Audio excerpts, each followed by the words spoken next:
ey aşıkan, aşk mezhebi dindir bana. Gördü gözüm dost yüzünü, yaz kamu düğündür bana. Yani buraya girsek bir program gitmez. Ey aşıklar, ey aşıklar, aşk mezhebi dindir bana. Mezhep ne demek? Yorum demek. Aşk bende öyle bir yorum meydana getiriyor ki o benim dinim oluyor. Şimdi buradan Mevlana'ya gidelim. Çok tehlikeli gibi görünen sözleri var. Çeşmeyer ines tu ebru'in o zülfü çehre'in el firâk-ı zühdü takva el vedâ-i aklu din. Eğer kaş göz dedikleri bu ise, yüz dedikleri, cemal dedikleri bu ise, ey dindarlık alasmarladık. Ey takva elveda. Vazgeçtim diyor. Ben bulduğumu buldum diyor. Şimdi düşünün, insan nasıl bir güzellik karşısında bunu söyleyebilir? İşte biz bu noktaya kadar işin edebiyatını yapanlarız. Tattıklarını tatmadık. Tatmadığımız için geride kalan bizler ancak tahmini yorumlar yapıyoruz. Yani 80'lik iki gözü de olmayan bir ihtiyarda ne vardı ki bu hale geldi? En büyük şairimiz ortaya çıktı. 20 sene 40 sene diyenler var. Beleş bedava odunculuk yaptı. Kendini feda, böyle bir sadakat. İki gözü de olmayan 80'lik bir yaşlıya niye gösterirsin? Çünkü bizim görmediğimiz bir ücret alıyordu. Bizim görmediğimiz bir lezzet, bir mutluluk akıyordu Yunus Emre'ye taptuktan. Biz onu göremiyoruz. Göremediğimiz için ya kimileri diyor militandı, proleter falan diyoruz. Ya da başka şeye herhalde aklı yoktu demek bu adam. Niye gidip beleş bedava odunculuk yapsın? Öyle diyoruz. Aşk mezhebi dindir bana dediği Cenab-ı Hakk'ın rızasına ulaşmada, Cenab-ı Hakk'ın sevgisini edinmede İslam dininin tek yol olduğudur aslında. Bunu söylüyor Yunus Emre. İkinci mısraya geçelim. Çok çok önemli. Aslında bütün divan edebiyatının temeli ikinci mısra. Gördü gözüm dost yüzünü, yaz kamu düğündür bana. Yaz kamu düğündür bana. Ağlamak, sızlamak benim düğünüm. İşte Fuzuli'ye, açılan yollar işte bunlar. Istırapta neşveyi bulmak, çilede gerçek mutluluğu bulmak.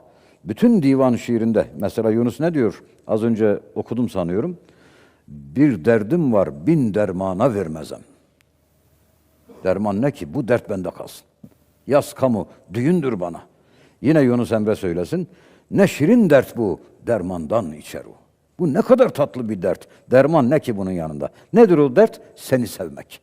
Rabbim senin hasretin içinde olmak. Bu hali benden alma. Varsın, derman olmasın. Yeter ki ben senin için kavrulup kül olmaya devam edeyim diyor ki büyük İslam alimlerine göre bu bile eksik bir makamdır. Bir şey istemek yoktur. Oradan geçip gitmek gerekir ama orası çok tatlıdır. Yunus orada kalmıştır. Hep söylerim onu.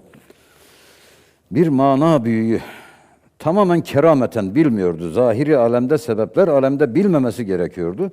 Benim Yunus Emre'yi çok sevdiğimi, okuyup ağladığımı, kimsenin haberi yok bundan. Bir gün sebepsiz, vesilesiz dedi ki, o senin Yunus'un var ya, o aşkta kaldı. Oğlum ne varsa taptıktadır. Bak çıt çıkıyor mu ondan? Bana öyle demişti. O aşkta kaldı. Onun için bu kadar konuşuyor demişti bana. Eyvallah. Yunus'un bu sözü, ikinci mısra bilhassa, bütün Doğu edebiyatının temeli olan ıstırabın özetidir. Yaz kamu düğündür bana. Istırabı gaye edinmek, bal edinmek ve onunla var olabilmek. Eyvallah. Devam edin lütfen hocam. Devam edelim. Çok güzel gidiyoruz. Evet. Allah-u Teala'ya sesleniyor 4. beytte. Senden sana varır yolum, senden seni söyler dilim. Allah sana ermez elim, bu hikmete kaldım tana. Rabbim senden sana varır yolum ne demek? İsteten kim? Hidayeti veren kim?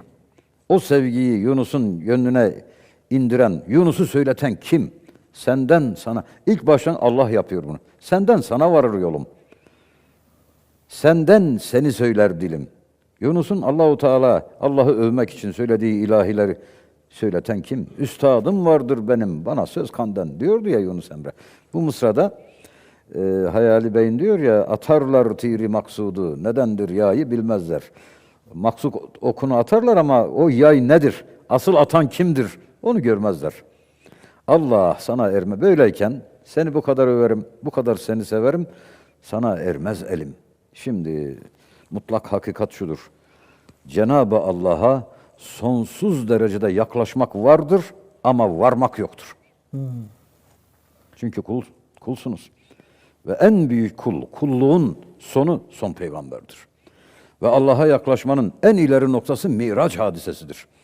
Bir kul ancak bu kadar yaklaşabilir. Kâbe kavseyni ev edna. Yayın iki ucunun birbirine yaklaştıkları kadar Allah ve Resulü yakınlaştılar. Ayet-i kerime. O gitti. Başka kimse zaten oralara çıkamaz. Onun miracının gölgesi altında bir kemalat yolculuğudur tasavvuf. Tasavvufun bir tanımı da budur. O miracın gölgesi altında kulun kendi manevi yükselişidir. Şimdi ne diyor? Allah sana ermez elim. O kadar münezzehtir ki ancak onun müsaade ettiği kadar biz ona yaklaşabiliriz. Ama varmak yoktur. Olmayınca da ne diyor? Allah sana ermez elim, bu hikmete kaldım tana. Tana acayip kaldım, hayret ettim. Bu kadar çok kendini bana sevdirdin. Bana şah damarıma yakınsın. Ama benim elim sana ulaşmıyor. Çünkü sen münezzehsin. Bu ne müthiş bir tezat. Ben bu hikmete karşı hayretler içindeyim diyor. Nitekim çok meşhur bir manzumesinde ne diyordu? Aktaştın yine deli gönül, sular gibi çağlar mısın? Aktın yine kanlı yaşım, yollarımı bağlar mısın? Nidem elim ermez yare, bulunmaz derdime çare. Oldum ilimden avare, beni bunda eyler misin? Bu mısram nidem elim ermez yare ne demektir? Bu bildiğimiz dünya hayatındaki hicran ve ayrılık mıdır? Yoksa kulun Allah'a doymaması mıdır? Mevlana Celaleddin Rumi bir rubayisinde diyor ki Rabbim, Rabbim bu gönül sana aşıktır, bu kalp sevginle doludur ama bir kalp seni sevmeye yetmiyor.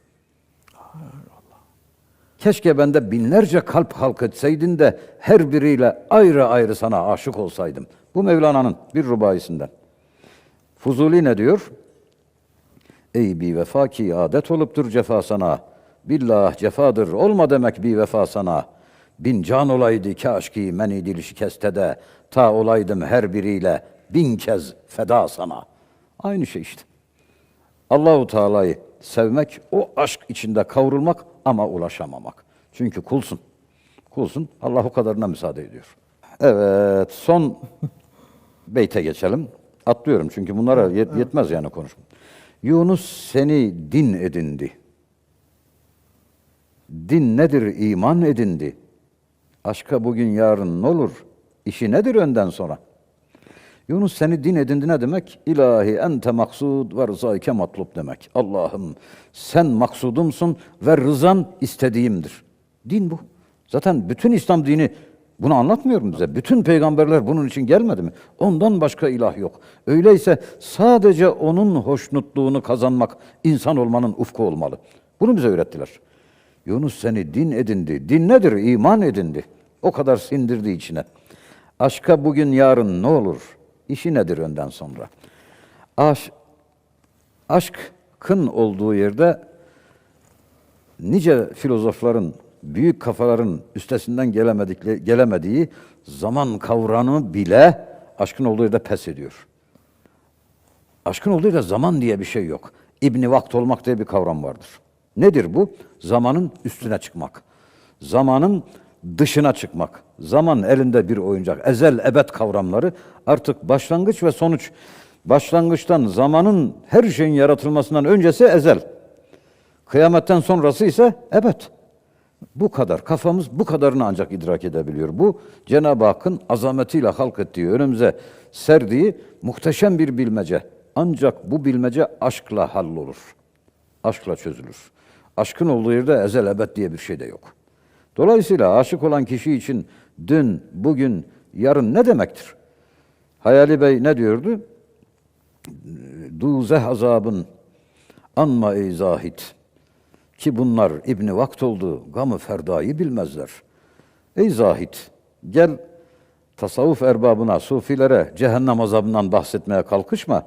Çünkü bunlar zamanın dışına çıktılar. Yarını dahi bilmezler. Daha değil ki kıyametten sonraki cezalandırılma gününü. Yarının bile farkında değiller. Bunlar o anın içinde, o tecelli içinde öyle eridiler, bittiler, tükendiler ki bugün, yarın, dün, şimdi, sonra gibi kavramlar fani insanlara mahsustur. Bunlar bunun da üzerine çıktılar diyor. Aynı şey Yunus Emre böyle dile getirmektedir.